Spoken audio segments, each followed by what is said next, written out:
कुछ बातें रहती हैं जो हाईकमांड के साथ या वरिष्ठ लोगों के साथ हम लोग बात करते हैं, जिनको हम बंद कमरे की बात कहते हैं, तो उसकी मर्यादा को रखने के कारण हम लोग बोलते नहीं क्या बात हुई, बंद कमरे में क्या हुआ ये कहना, ये हम लोग की भी एक तरह से व्यवहारिक जिम्मेदारी रहती है, वरना वो खुद ही अनाउंस कर देते, हाईकमांड खुद ही बोल देता अगर उसको पब्लिक करना है कि ये हमारी बात है।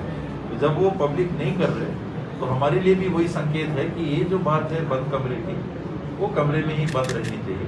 कि अगर ये बात प्रदेश में चल रही है कि ऐसा कुछ था, तो अब समय है कि उस पर एक निर्णय आ जाना चाहिए कि तो परिवर्तन होगा या नहीं होगा। कहीं पार्टी के अंदर, घर के अंदर कभी कोई ऐसी बात हो जो एक दूसरे को खराब लगती है। मेरे खिलाफ भी एक विधायक जी का बयान आया था कि मेरे को जान का खतरा है, पर वो एक अलग तरीके से डील हुआ, कोई निष्कासित नहीं हुआ, किसी के ऊपर वैसा एक्शन नहीं हुआ।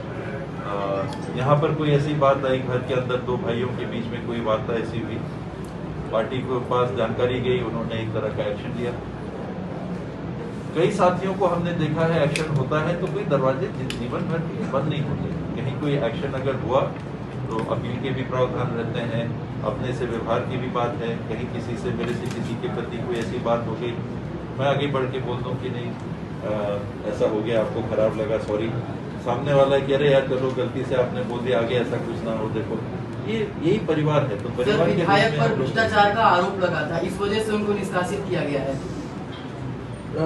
जो भी बातें हैं, एक तो है कि सार्वजनिक तौर पे एक मर्यादा, संयम हम सबको रखना भी चाहिए, और जहाँ कोई बात हुई तो आगे के लिए परिस्थितियाँ खुली रहती है। अब तो छत्तीसगढ़ जो है वो प्रशासनिक अराजकता का अड्डा बन गया है।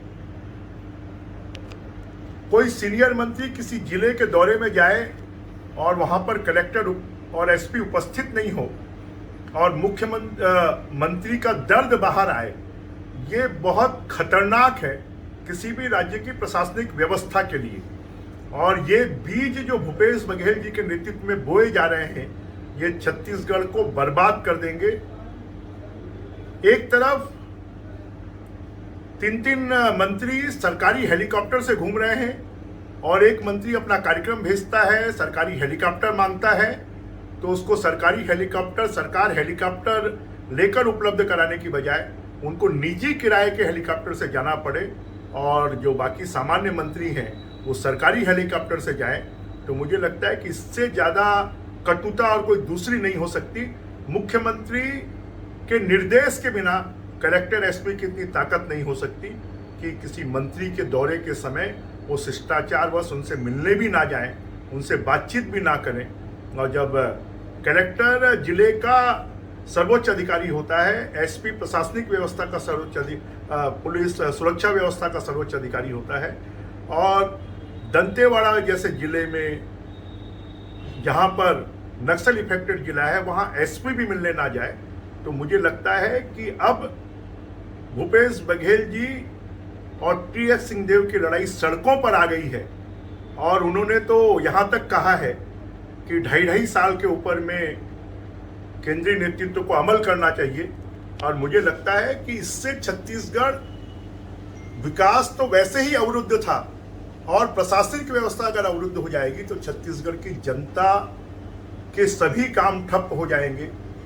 टीएस सिंहदेव जी के पास 2 महत्वपूर्ण विभाग हैं, पंचायत विभाग जो गांवों से जुड़ा हुआ है, और स्वास्थ्य विभाग जो लोगों के जीवन से जुड़ा है। और ये विवाद छत्तीसगढ़ को कहीं का नहीं छोड़ेगा।